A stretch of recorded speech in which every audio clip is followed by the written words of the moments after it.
Bonjour à tous, je suis Olivier Bachelet, je suis enseignant de droit pénal et de procédure pénale à l'ISP et je vais vous parler aujourd'hui rapidement du sujet de droit pénal qui est tombé lors des épreuves du concours pour l'accès à la fonction de directeur pénitentiaire d'insertion et de probation.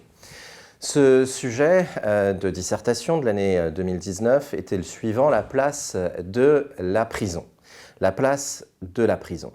Ce sujet est un sujet assez classique, évidemment, au regard du concours concerné, s'agissant du directeur pénitentiaire d'insertion et de probation, mais c'est un sujet qui est manifestement un sujet piège. En effet, on pourrait être tenté de considérer que, à l'occasion du traitement de ce sujet, on sera exclusivement amené à évoquer finalement le mouvement général qui tend vers une marginalisation, en tout cas un essai de marginalisation de la peine privative de liberté ferme. Ce à quoi on pense immédiatement lorsqu'on lit le sujet, ce sont les aménagements, ce sont les possibilités de prononcer des sursis, sursis simples, sursis mis à l'épreuve, qui sont la démonstration de ce que si la peine de prison, la peine privative de liberté demeure une peine principale, ces possibilités de contournement de la prison montrent finalement que de plus en plus la prison ne se trouve plus au cœur de la matière pénale. Mais c'est une vision qui est une vision trop restrictive du sujet. En effet, la place de la prison, cette tournure de phrase, doit nous amener non seulement à nous poser la question de savoir est-ce que la prison demeure la peine principale prononcée par le juge répressif ou est-ce que, au contraire, de plus en plus la peine de prison tend à être contournée? C'est une question importante, mais ce n'est pas la seule question. La place de la prison doit aussi nous amener à nous interroger sur la place de la peine privative de liberté au sein même de la matière pénale, au sein même de la structure des branches du droit pénal, que ce soit le droit pénal de fond ou la procédure pénale. Quelle place de la prison, de quelle manière est-ce que la notion de peine privative de liberté est prise en compte dans notre système répressif français. Et puis, au-delà de cela, la place de la prison, cela renvoie également à la question de savoir est-ce que la prison, la peine privative de liberté lorsqu'elle est exécutée, est-ce que la prison, c'est finalement un lieu qui est hors du droit? La place de la prison mène à s'interroger, est-ce que la prison est un lieu hors du droit? Doit-on appliquer le droit en prison? C'est aussi une question qu'il faut envisager s'agissant de ce sujet relatif à la place de la prison. Et alors, c'est évidemment évoquer la jurisprudence du Conseil d'État, mais aussi la jurisprudence de la Cour européenne des droits de l'homme, relative évidemment à l'applicabilité du droit en prison, à l'applicabilité des règles protectrices, notamment de la dignité du détenu ou les règles qui sont encadrées par le Code de procédure pénale en matière de régime disciplinaire. En bref, la place de la prison, ce n'est pas seulement finalement ce mouvement récent qui tend à marginaliser la peine privative de liberté en lien avec la surpopulation carcérale, c'est véritablement un sujet très large, très général, qui doit vous amener à vous poser la question de la place de la prison en droit pénal et de la place de la prison en droit de manière générale.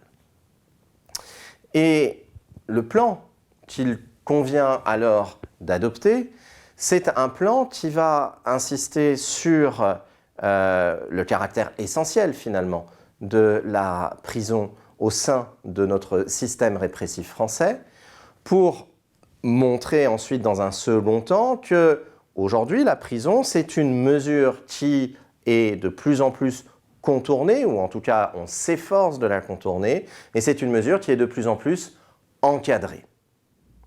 Ce qui nous amène après évidemment avoir développé une introduction au terme de laquelle on posera une problématique toujours en termes d'équilibre entre la protection de l'ordre public et la protection des droits et libertés, dans quelle mesure la prison aujourd'hui constitue toujours une peine essentielle dans l'exercice de la répression et dans quelle mesure cette peine privative de liberté se trouve-t-elle encadrée par des normes juridiques protectrices, notamment de la dignité des personnes condamnées. Après avoir développé une problématique en termes d'équilibre, eh bien, on aura un plan qui consistera à insister sur l'importance essentielle de la place de la prison dans notre système répressif français, mais aussi sur ce mouvement de contournement de la prison et sur ce mouvement d'irrigation de la prison par les droits et libertés fondamentaux. On pourrait donc avoir un grand 1 qui serait intitulé « La prison, point d'ancrage du système répressif français ».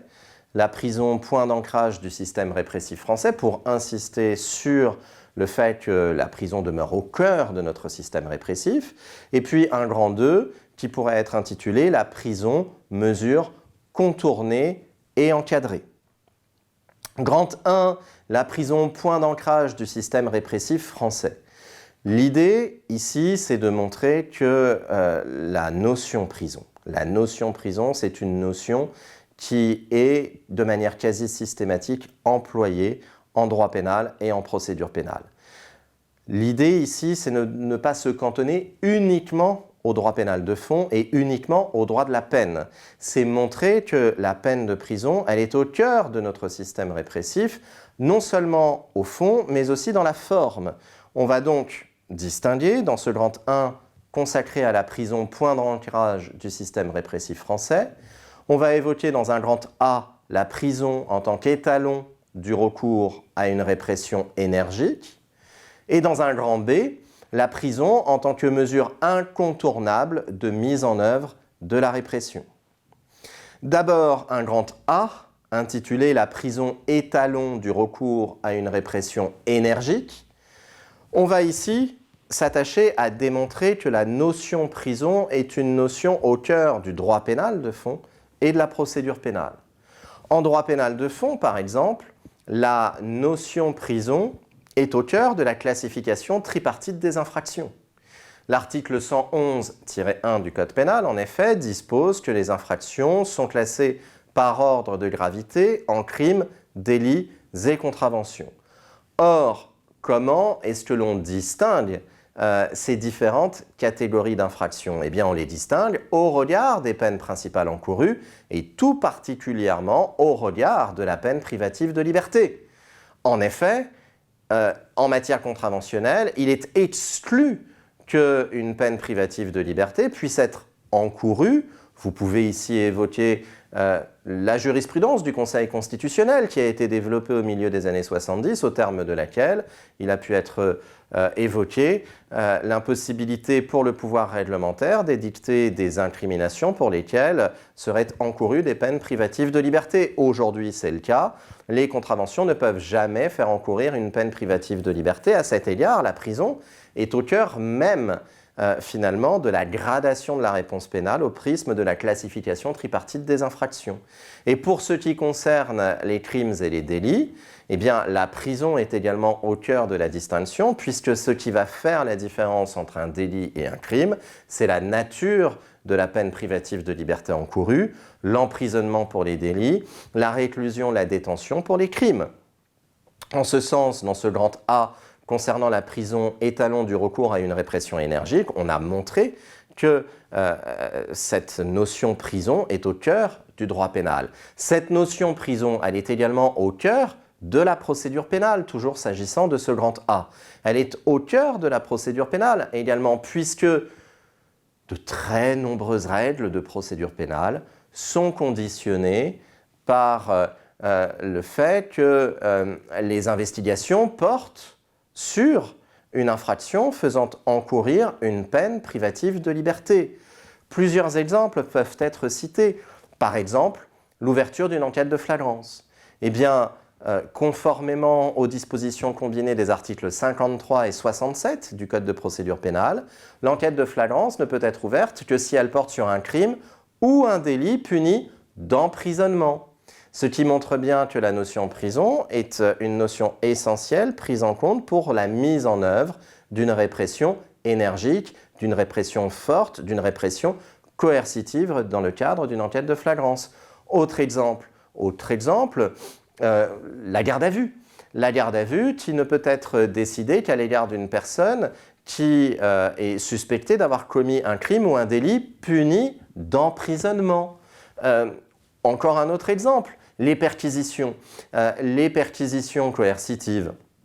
Les perquisitions coercitives menées dans l'enquête préliminaire ne peuvent être autorisées par le juge des libertés et de la détention que si les investigations portent sur un crime ou un délit puni d'au moins 5 ans d'emprisonnement. À chaque fois, l'on voit que la notion prison est un critère essentiel de la mise en œuvre de la répression, qu'il s'agisse encore une fois du droit pénal ou de la procédure pénale. Et puis, toujours dans ce grand 1, concernant la prison, point d'ancrage du système répressif français, après avoir vu dans le grand A la prison étalon du recours à une répression énergique, dans le grand B, nous allons insister sur le droit des peines, nous allons insister sur la prison en tant que mesure incontournable de mise en œuvre de la répression. La prison, mesure incontournable de mise en œuvre de la répression. Ici, il s'agit d'évoquer la peine privative de liberté comme une peine mise en œuvre d'abord et avant tout comme une alternative à la peine la plus haute, mais qui est désormais évidemment prohibée, qui a longtemps été admise en droit pénal français, c'est la peine de prison comme alternative à la peine de mort, vous l'aurez compris, la peine de prison comme alternative à la peine capitale, en évoquant alors les peines de prison les plus lourdes, permettant d'opérer une substitution par rapport à la peine capitale qui, elle, est désormais abolie à la suite de la loi du 9 octobre 1981, mais abolie aussi à la suite de la ratification par la France du protocole numéro 13 additionnel à la Convention européenne des droits de l'homme, qui a d'ailleurs suscité une modification constitutionnelle avec l'insertion de l'article 66-1 de la Constitution, au terme duquel nul ne peut être condamné à la peine capitale.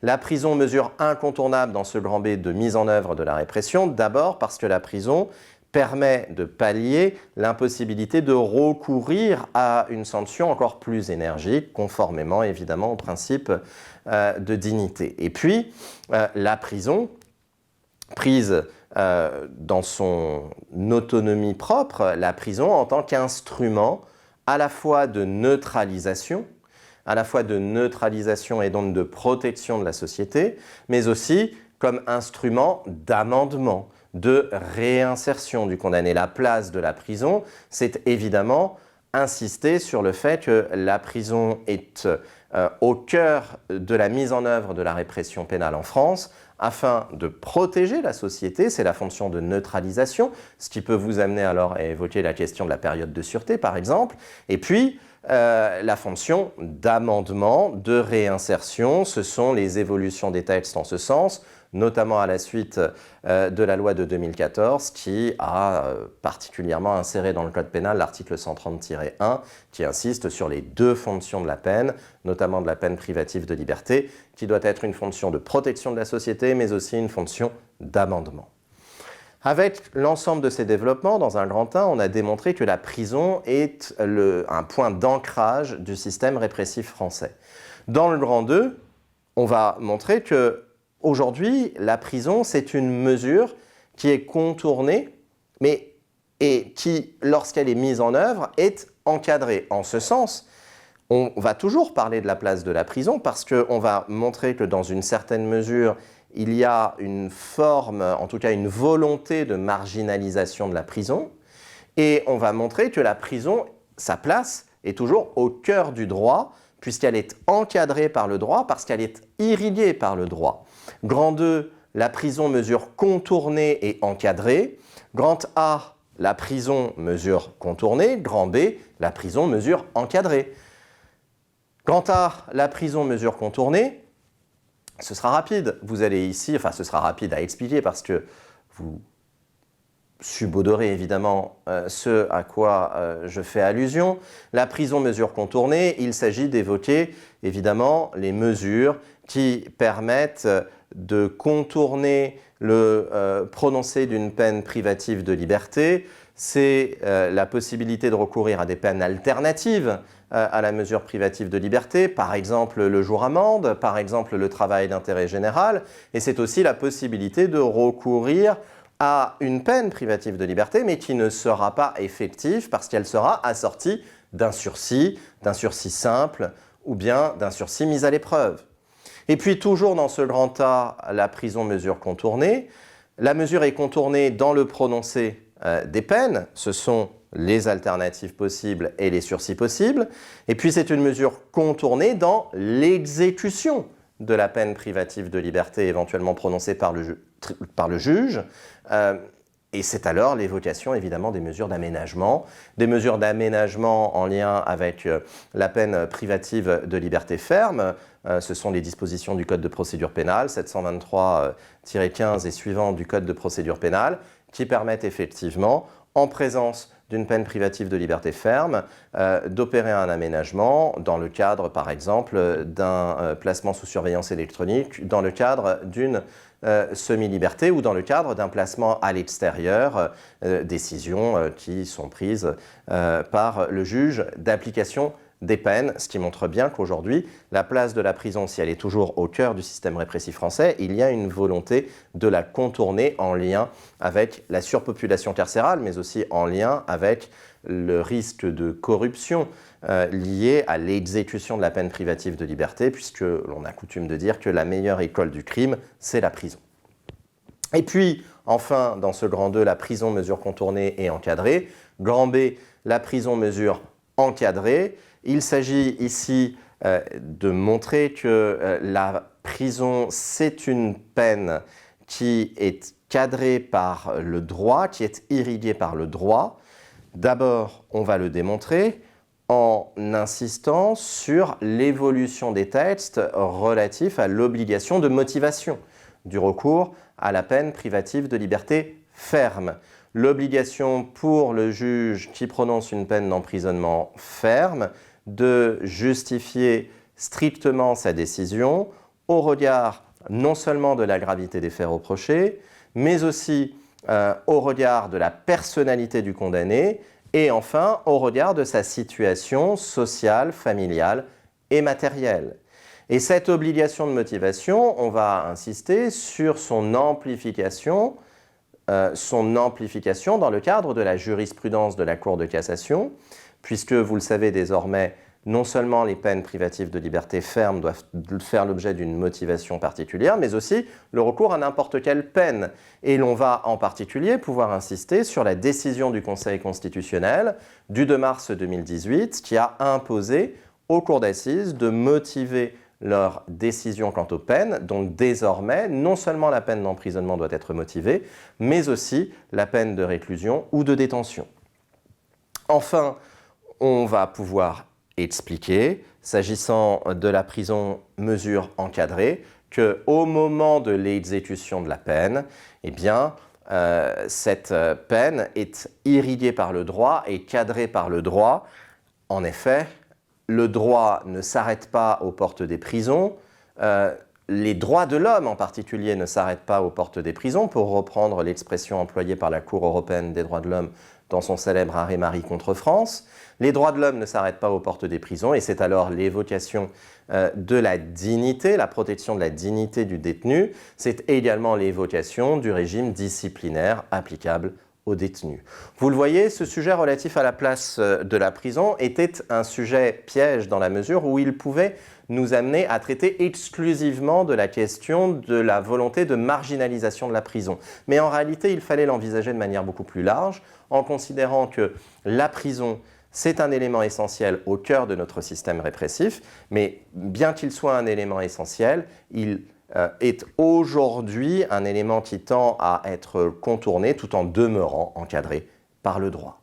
Je vous remercie pour votre attention et je vous souhaite bon courage pour la suite.